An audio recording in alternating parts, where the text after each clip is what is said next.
which has most recently been nominated for 4 Independent Film Awards. It won the Camera d'Or in Cannes this year, and got the first prize in Sundance.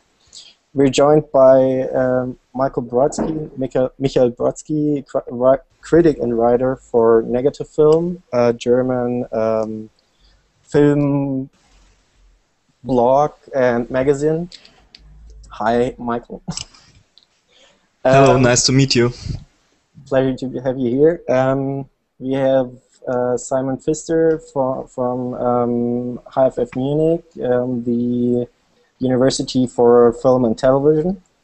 And we're joined by Sandra Nettelbeck, who's a director and critic. Her most recent film is Helen from 2009, featuring Ashley Judd, who received the Voice Award. I think your most renowned film was probably Bella Marta in 2001. Mostly Marta, yes. Yeah, which received recognition by the Chicago International Film Festival and in Valencia, and I think Lecce Festival for European Film. Yeah. And last but not least, of course, Benh Zeitlin, the director of Beast of the Southern Wild. Well, let's start off with the first question by Sandra. Hi Ben, I'm really happy you made it here to our little conversation, and I know we don't have a lot of time, so I'm gonna jump right in, right? I've already told you how much I adore your film. One of the things that were mentioned, I met one of your producers, Philip Engelhorn, in Berlin recently, where we screened your film. I'm so curious, as a fellow filmmaker, can you tell us a little bit about Court 13 and what that's all about?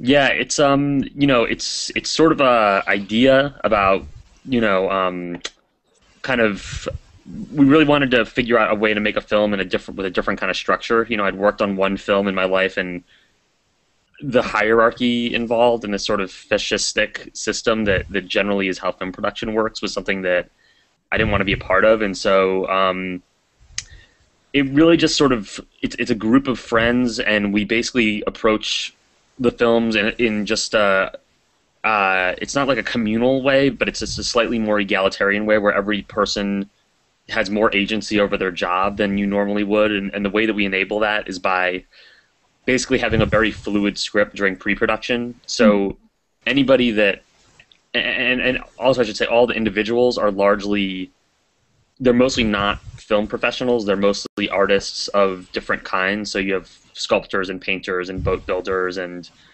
you know, just hunters and all kinds of different people. And so if your location scout finds something amazing and brings it back to you as a director, you can rewrite the entire structure of the film around an amazing location that you found well into pre-production. Or when your casting person finds an actor who doesn't actually fit the script but is an amazing actor, you can write them in, and the artist can design houses not how they're written but how they kind of can express themselves in the individual piece. And so it's sort of that, and then just kind of an overall mentality that the goal is to really find real things in the world, build real things in the world, and then actually live the story of the film as we make it. So there's not a lot of separation between what's happening on screen and what's happening off screen. A lot of the time we're really actually in floodwaters, on homemade boats. All the things that are happening in the movie are generally happening off screen, and it's just kind of an approach. So you share the responsibility. You share the responsibility for the film artistically, right? Definitely. I mean, everybody has their own jobs, and still, as a director, I'm making all the final decisions. But the possibilities of what each individual who works on the movie has, as far as what they can create and what they can bring to it, is much more open. And so the idea is not to sort of create a smudge of collaboration, which can really get messy, but to just give agency to artists who work within, who are under the director, and to get all of that affection that an artist puts into whatever they make onto the screen, as opposed to, you know, when I worked on a film and it was just like, okay, just paint these 500 things red, and you're like, what did they just get the coffee? And nobody tells you, you know. you're just painting everything red, and you don't have any affection for that red that you painted, and then that shows up, I think, on screen. So I think Michael's question just fits right in there. Michael? Yeah, it's also a question about Court 13. Your manifesto, the manifesto of Court 13, speaks of one broad masses, like for everyone. Conditions does cinema today need to fulfill in order to reach out as many people as possible, while, like your movie, not being a high-concept blockbuster movie? Sorry, the middle of the question was distorted. Maybe repeat it. I mean, according to you, which conditions does cinema today need to fulfill in order to reach out as many people as possible? Oh, okay. You know, I think that, you know,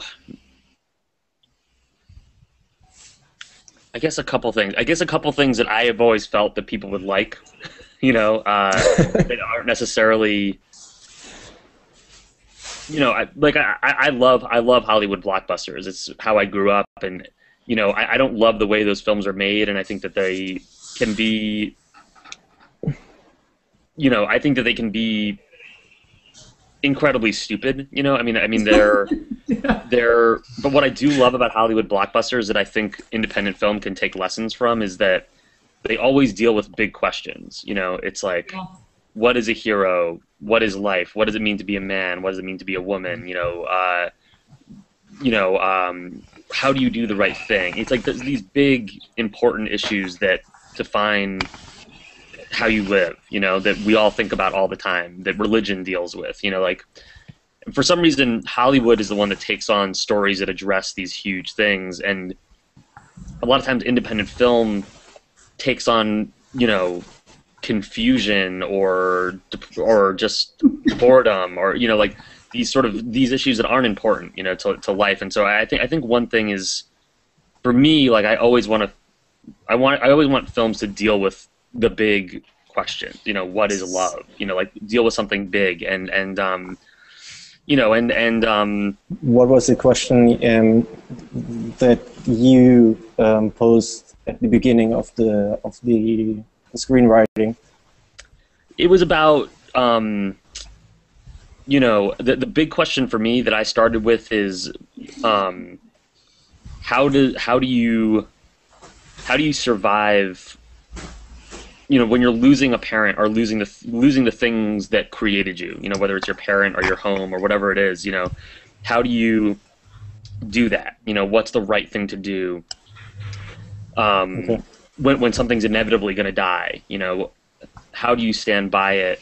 And then how, through the process of standing by it, do you not be crushed by all the grief and pain of that? Like, how do you survive that? And so that was sort of my big starting point. And certainly also, you know, there's things about just how do you love difficult people? I think that was an early question. You know, it's when you're attached to something that's dragging you down, you know, whether you're, you know, I think, you know, I have wonderful parents, but I've certainly been in relationships where I'm in love with somebody who's an absolute catastrophe, who's spiraling downward, and you still want to hold on, and you still hold on, you go down with them, and people do that all the time, and it's not rational, but why do we do it? What do we get out of it?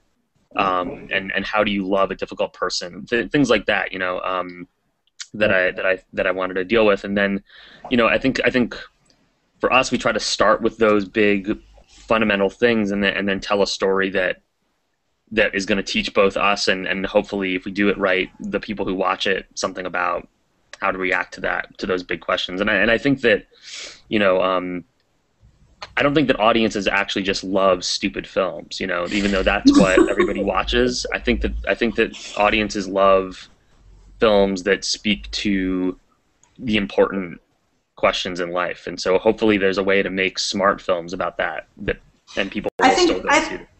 I think it was really smart that you didn't ask the political question first. That the political question in your film came with the territory of asking a question about love and loss, and that creates an environment where political questions automatically arise. And I think that was really smart, because I think if you start with the political question, it gets you wouldn't have succeeded in the way that you did, I think.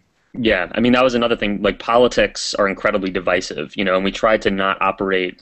And that's what, I mean, that's about the thing about those questions, is those questions are universal, you know. Yes. They don't, you know, because there's so many movies that are made by left-wingers that left-wingers go to, or made by right-wingers that right-wingers go to, and there's no movement there, you know. It's I mean, beyond just the audience success, it's just not very interesting because, you know, if you make a film about you know, the environment and why everybody should drive, you know, fuel-efficient cars, you know, lots of people who already drive them will go to see it, but it's not. You preaching to the choir and just yeah, you know. All right. I think Sandra's next question was concerned with the actors of the film. Yeah.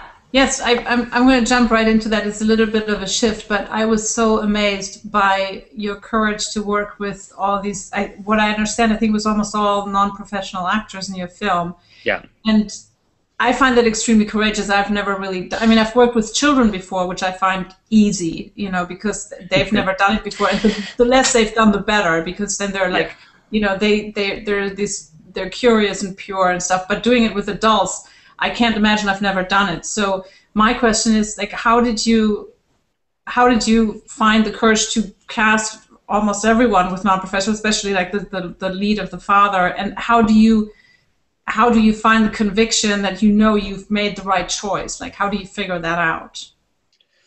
That one was scary. I mean, that was one of the scariest choices because the plan was to cast an actor in that part. We thought it was too difficult for a non-professional to play it.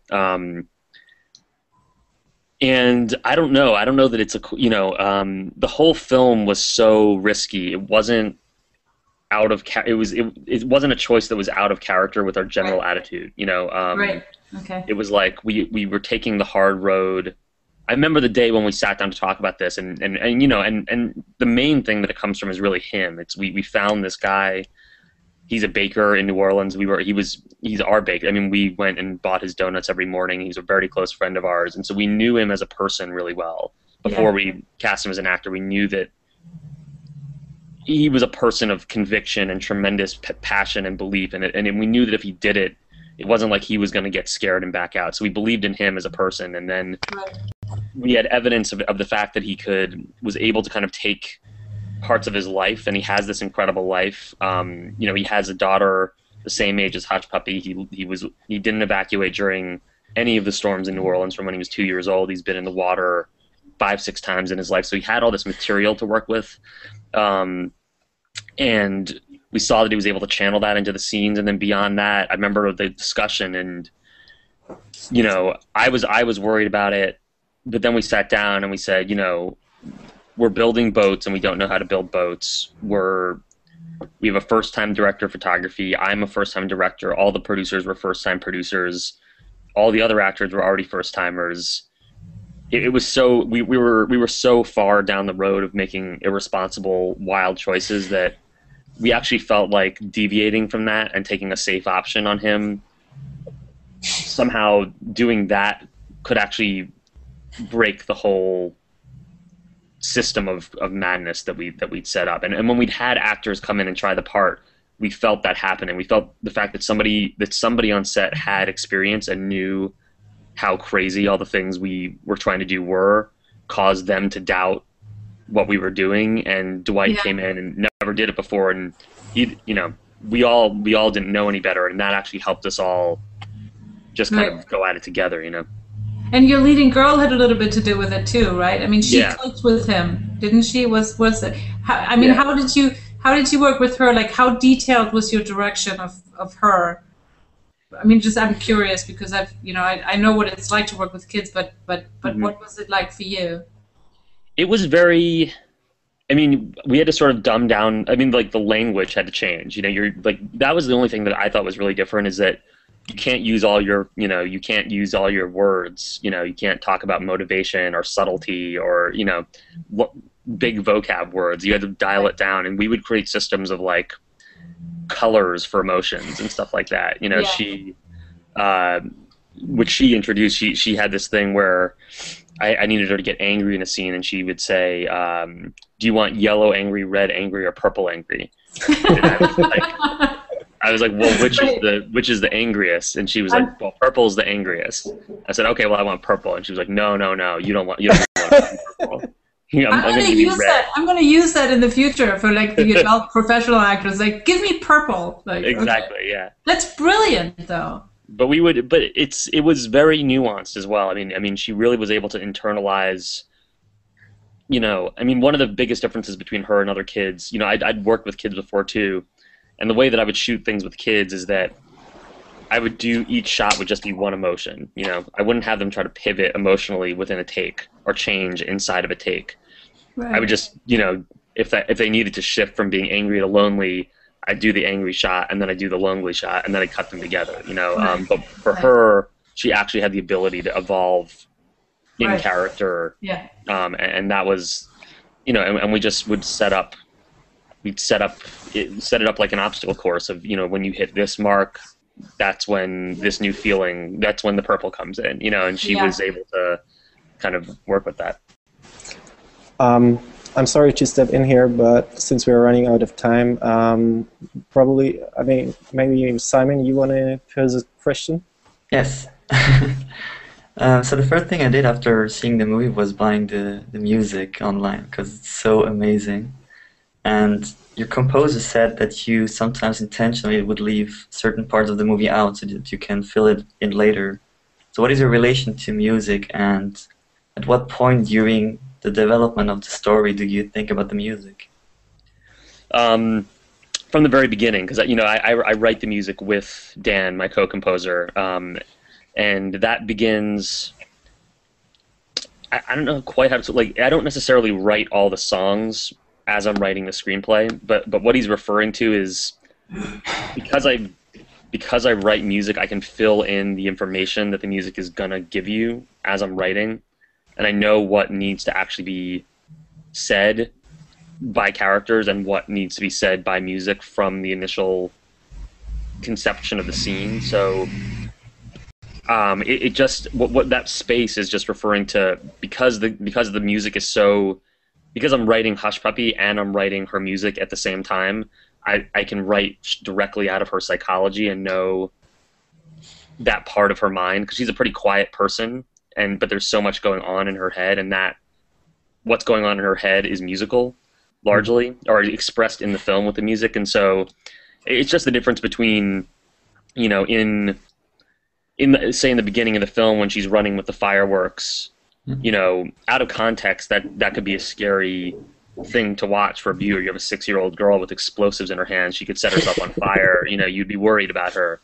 And to solve that, as you're writing the scene, you're like, oh, I need to let the audience know that she thinks that this is wonderful and she's not afraid and she feels like this is this patriotic action. So you would find a way that she says to someone, I'm having such a great time and I love holding fire. I mean, you would write it better than that, but you would write that into the dialogue. But because I know that the music can communicate that thought process, I know that she doesn't need to say anything there, and therefore I can design the shots purely around the sort of cinematic assault of her and fireworks, as opposed to designing a scene around a dialogue interaction that's going to explain the context. So it's those kind of things in the writing that, it just allows you to have control over all the information that's going to be there in the end, and it gives you some more agility as you write scenes.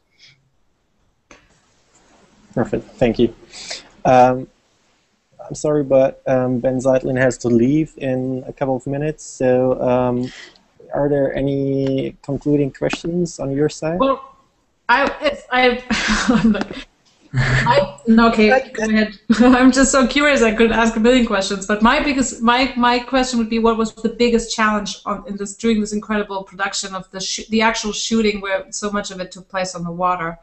And maybe you can tell us a short story about one of those challenges that you had to meet and master. I would say it was an overall. it wasn't. It was overall things. I mean, we had so many. Oh man, we had so many things that we were trying to photograph in nature that happened that we couldn't control when they happened. You know, we had a flood on the road.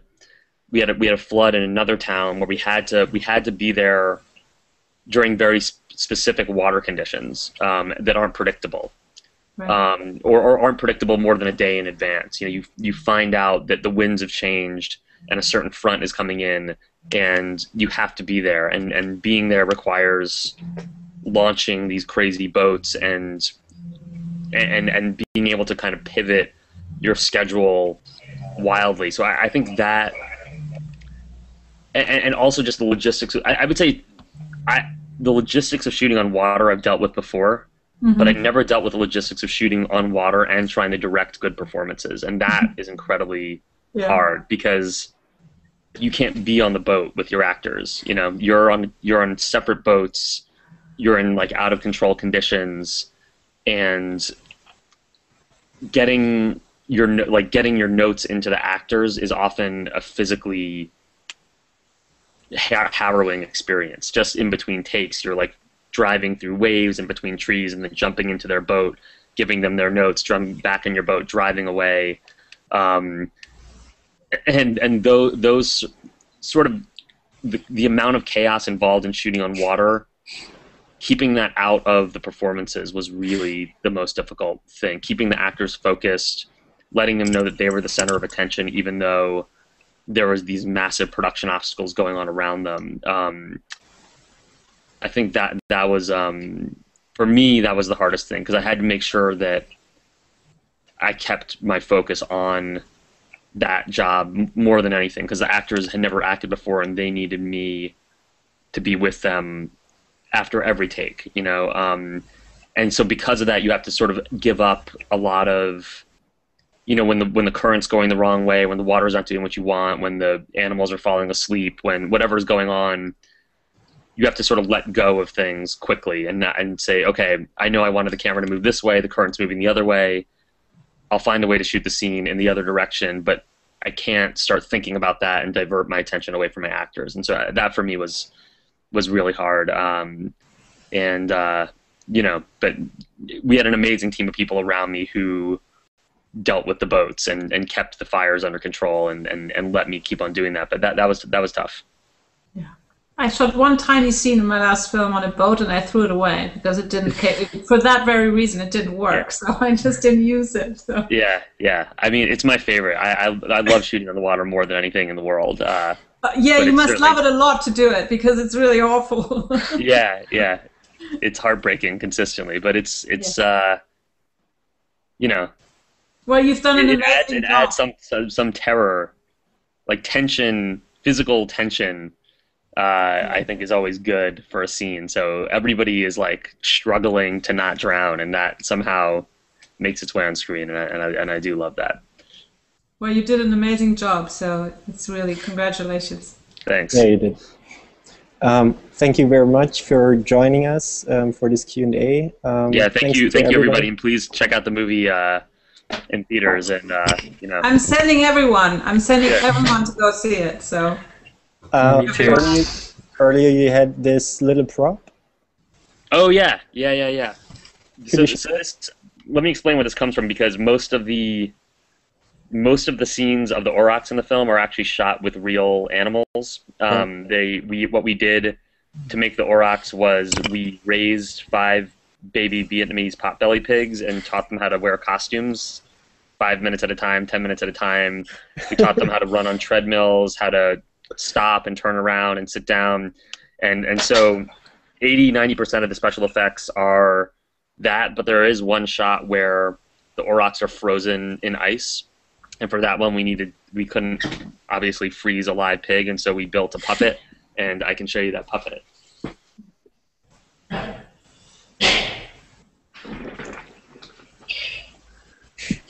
So cool. This is pretty much how the shot was done in the film. Also, somebody is going. Show us again. Show it again. Okay. It's like the slow-mo shot in the film, right? Yeah. So this is about the size that the pigs were when we filmed them too. So get a sense. Cool. And where are they now, dare I ask? Yeah, they retired to a farm in Ohio. They're big, fat, happy pigs. Okay, good. Pig paradise. Okay. Do you have time for one last question? Sure. What does the success of the movie mean to you as a filmmaker? Because it's not like many directors can say that President Obama recommended their first feature film to Oprah. So, I mean, especially in relation to the expectations you're now faced with. Yeah, I mean, I never get too worried about. Yeah, I never get. I mean, to me, the pressure to make a good film is always an internal pressure, and there's no way that the outside world could pressure me more than I pressure myself to make good films. You know, still to me, you know, it's more than Obama loving the film, which is the most amazing thing in the world. But you know, when I sit down and watch Raging Bull or something like that, then you're like, oh God, you know, I'm nothing. I need to be better. You know, it's still other films that make me feel like I have to be that good. You know, but I mean, I think for me, I mean, all the success of the film is just it's great because you know, I mean, we never knew if we were going to be able to do this again, and especially not in this way. You know, we had this crazy miraculous once in a lifetime chance to make a film completely on our own terms, to break all these rules of filmmaking and just do things totally unconventionally with our friends. And because that's gotten out into the world now, it actually gives us the leverage to protect that and do it again, which it was was my wildest idea of success, was actually being able to replicate this system again and into the future, because it's the kind of thing that potentially you only really get to do when everyone on your crew is just out of college and can live on nothing and live in basically homeless shooting a film, and that you can't keep 50 people together with that kind of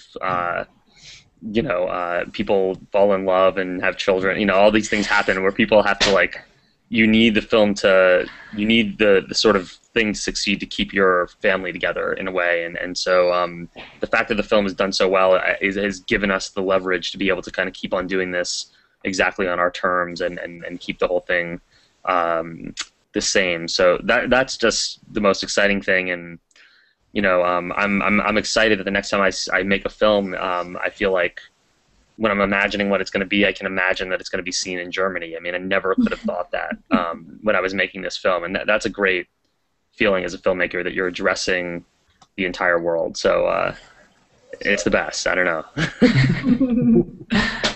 Well, I loved it. It's my favorite film. Thank you. We're really excited to release it in theaters in Germany on December 20th. And 20th. No? 20th, yeah. Yeah. December 20th, and we're doing all we can to promote it. Thank you so much. Thank you for taking me the time. Happy holidays. Yeah. Enjoy your holidays. Thank you, Ben. Thank you, Michael, Sandra, and thank you, Ben. Thanks, everybody. Thank you. Simon. Bye. Okay. Bye. Bye, Bye, man. everybody. Bye-bye.